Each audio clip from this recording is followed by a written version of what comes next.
Beritakanlah firman, siap sedialah baik atau tidak baik waktunya.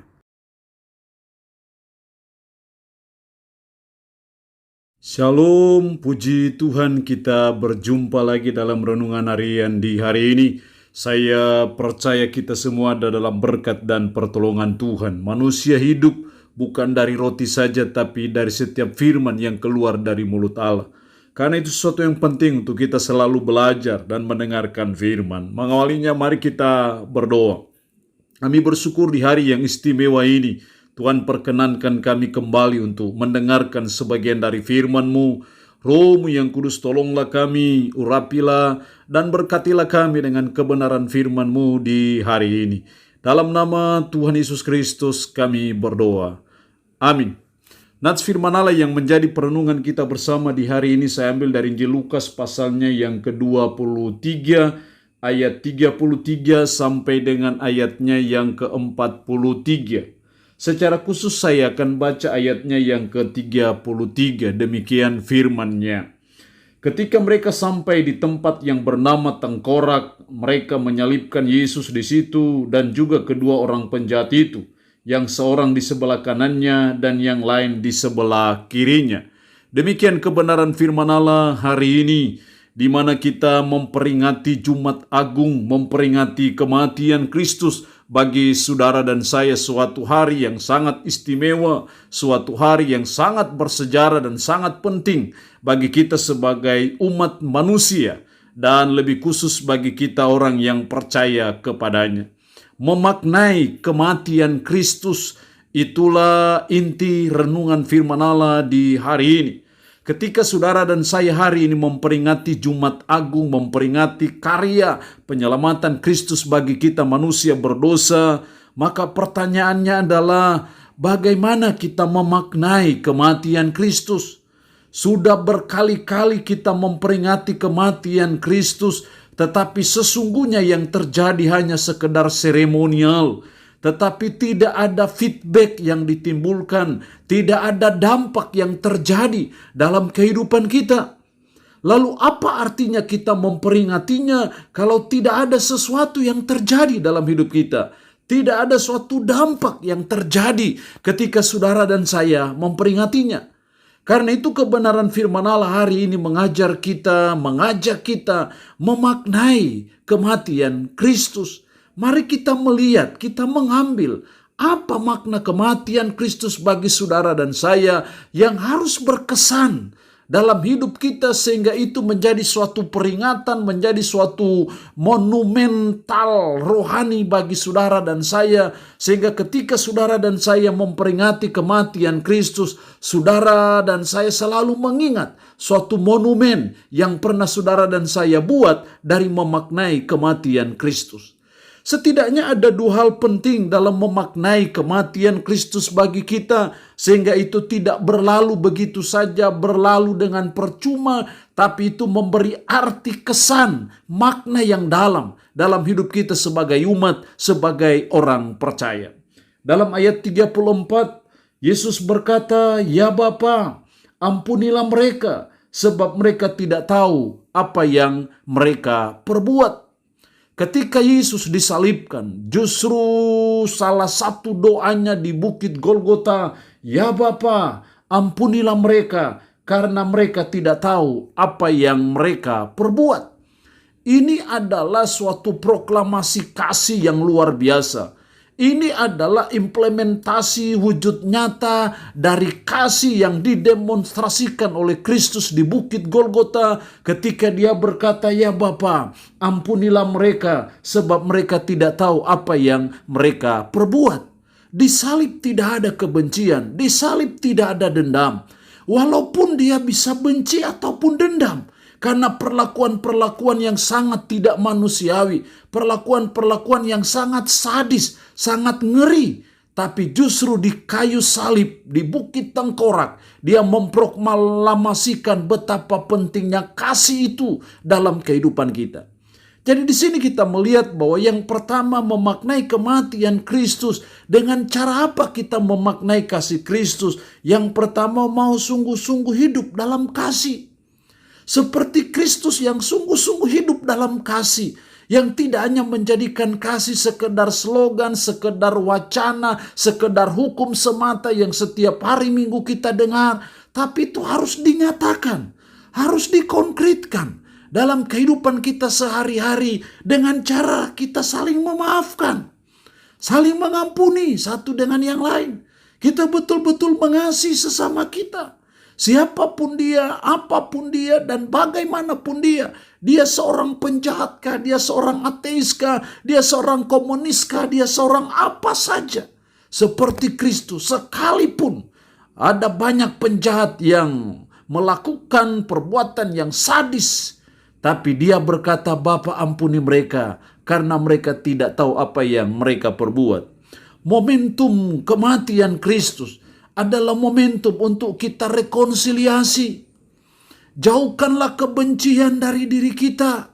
Jauhkanlah rasa dendam, rasa iri dalam diri kita. Mari kita jadikan momentum kematian Kristus sebagai momentum untuk kita mau betul-betul memproklamasikan kasih itu dalam hidup kita sehari-hari.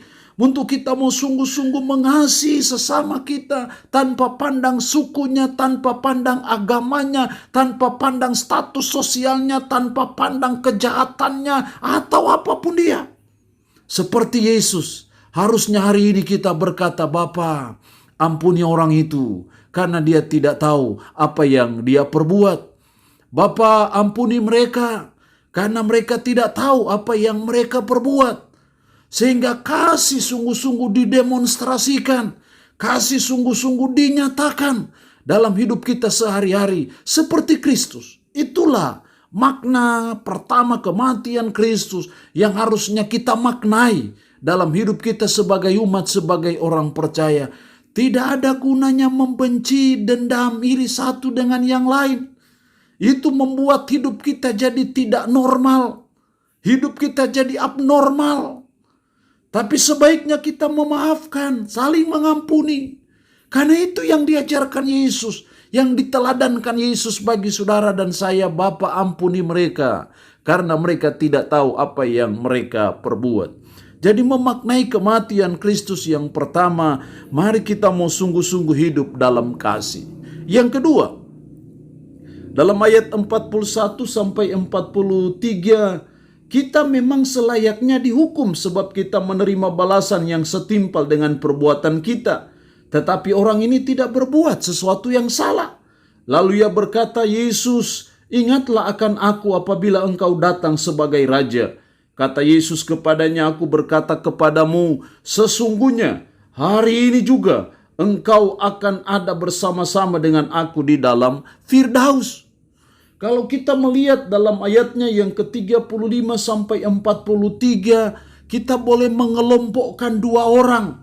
Ada orang yang menghujat Yesus, ada prajurit-prajurit yang mengolok-olok Yesus, bahkan ada juga teman dari seorang penjahat tadi yang juga mengolok-olok Yesus. Tapi ada satu penjahat yang justru tidak mengolok-olok Yesus. Tapi dia berkata ayat 41, ayat 42, lalu ia berkata, Yesus, ingatlah akan aku apabila engkau datang sebagai Raja. Dan Yesus berkata, hari ini juga engkau bersama dengan aku di dalam Firdaus. Dari sini kita melihat bahwa memaknai kematian Kristus dalam hidup kita sebagai orang percaya. Yang kedua, mari kita memaknainya dengan cara mengalami karya penebusan Kristus. Kita mengalami karya kematian Kristus bagi kita. Kristus datang untuk mati, untuk menebus dosa-dosa kita, supaya kita memperoleh keselamatan. Lah apa artinya kita memperingati kematian Kristus bertahun-tahun kalau kita tidak mengalami karya kematian itu? Apa gunanya kita memperingati kematian Kristus bagi hidup kita, bagi keluarga kita, bagi gereja kita, kalau kita tidak mengalami karya penebusan Kristus bagi saudara dan saya? Tapi kita belajar dari salah seorang penjahat. Sekalipun dia seorang penjahat, tetapi dia berkata, Yesus, ingatlah akan aku apabila engkau datang sebagai Raja. Sesungguhnya ini adalah bahasa iman, bahasa kepercayaan dari seorang penjahat. Sekalipun dia penjahat, sekalipun dia berlumur kejahatan, tapi dia menyadari dosanya. Dalam ayat 41, kita memang selayaknya dihukum. Sebab kita menerima balasan yang setimpal dengan perbuatan kita. Dia sadar akan kejahatannya, dia sadar akan keberdosaannya. Dan dia tahu dan percaya bahwa Yesus Kristuslah yang adalah Raja itu, yang datang untuk menyelamatkan dia. Maka dia berkata, Yesus, ingatlah akan aku apabila engkau datang sebagai Raja. Ini suatu keyakinan iman yang luar biasa dari seorang penjahat ini. Karena bagaimana tidak, Yesus sedang disalibkan bersama-sama dengan mereka. Tapi dia tahu bahwa dia akan datang sebagai Raja. Sangat sulit diterima, seorang raja kok disalibkan. Sangat sulit sebenarnya untuk diterima. Tapi di sini kita belajar bagaimana keimanan, bagaimana kepercayaan dari salah seorang penjahat ini, yang akhirnya dia mengalami karya penyelamatan dari Kristus. Makanya Yesus berkata, sesungguhnya hari ini juga engkau bersama-sama dengan aku di dalam Firdaus. Artinya bahwa dia mengalami karya penyelamatan Kristus. Dia mengalami karya kematian Kristus. Makanya dia masuk dalam Firdaus. Dan ketika kita bicara Firdaus, sesungguhnya itu bicara sorga. Itu bicara keselamatan yang dialami oleh penjahat itu. Jangan sampai terjadi kita memperingati kematian Kristus yang notabene-nya adalah karya penyelamatan, karya penebusan bagi saudara dan saya. Tetapi justru saudara dan saya tidak mengalami karya penebusan itu. Justru saudara dan saya tidak bersama-sama dengan Kristus di dalam Firdaus. Tapi karena itu sebagai umat dalam memaknai kematian Kristus ini, mari kita meneladani seorang penjahat ini. Dia menyadari dosanya. Iman itu diawali dengan kesadaran bahwa saya manusia berdosa, saya penuh kejahatan, saya ini manusia najis, saya ini manusia durhaka, saya ini manusia kotor. Dan kita berkata kepada Yesus, Yesus, ingatlah akan aku apabila engkau datang sebagai Raja. Yesus, saya percaya engkau, saya beriman kepadamu karena saya percaya engkau mati di bukit Golgota demi dan untuk menebus dosa saya. Kalau hal itu yang terjadi, maka Yesus pun akan berkata, sesungguhnya hari ini juga engkau bersama-sama dengan aku di dalam Firdaus. Artinya kita mengalami karya penyelamatan itu. Kita mengalami karya penebusan Kristus. Kita memperoleh keselamatan. Itu pentingnya kita memaknai kematian Kristus itu bagi kita. Jangan-jangan hari ini kiamat, minggu ini kiamat, bulan depan kiamat, tahun depan, atau masih 100 tahun, kita tidak tahu. Tapi yang pasti keselamatan itu tidak ditentukan di sana. Keselamatan itu ditentukan di sini. Ketika kita sadar saya ini manusia berdosa. Seperti seorang penjahat ini. Dia belum mati. Tapi Yesus sudah berkata karena kepercayaannya lah. Sehingga dia berkata hari ini juga engkau bersama-sama dengan aku di dalam Firdaus. Itu artinya apa? Siapapun kita, apapun kita dan bagaimanapun kita. Apakah dosa kita merah seperti kermisi? Yesus menjanjikan, menjamin akan jadi putih seperti salju. Karena itu kita buka hati di momentum kematian Kristus. Kita menyadari segala dosa-dosa kita, kejahatan kita. Dan kita berseru kepada Yesus, Yesus, ingat akan aku apabila engkau datang sebagai Raja. Yesus, engkaulah Tuhan dan Juru Selamatku yang mati di Kalvari demi dan untuk menebus dosa saya. Saya percaya kepadamu, saya beriman kepadamu. Maka saya percaya hari ini juga engkau akan bersama-sama dengan Kristus di dalam Firdaus. Kita mengalami keselamatan dan itulah harta terbesar dan termulia dalam hidup ini. Allah yang punya firman ini memberkati kita dengan firman-Nya di hari ini. Amin. Mari kita berdoa puji syukur untuk kebenaran firman Allah di hari ini yang mengajar kami memaknai kematian Kristus. Tuhan, kami rindu supaya kami memaknai kematian Kristus itu. Sehingga peringatan kematian Kristus tidak berlalu begitu saja. Tetapi ada kesan yang mendalam, yang tertanam dalam hati batin kami. sebagai umat, sebagai orang percaya. Tolonglah kami supaya kami memaknainya dengan cara mau sungguh-sungguh hidup dalam kasih, mau betul-betul mengasihi sesama kami. Ya Bapa, ampuni mereka karena mereka tidak tahu apa yang mereka perbuat. Tolong kami juga supaya kami memaknai kematian Kristus dengan cara kami mengalami karya penebusan Kristus. Kami bersama dengan Kristus di dalam Firdaus. Hanya dengan kesadaran bahwa kami berdosa, kami adalah penuh dengan kejahatan, dan kami percaya dan beriman kepada Kristus, maka kami akan bersama dengan Kristus dalam Firdaus. Hanya dengan iman, hanya dengan sola fide saja, hanya karena iman.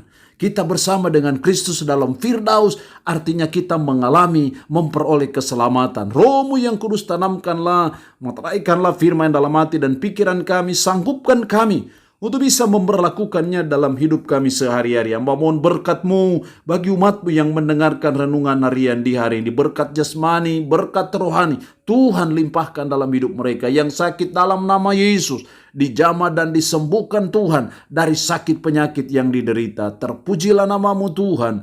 Dalam nama Tuhan Yesus Kristus kami berdoa. Amin. Shalom. Tuhan Yesus memberkati kita semua.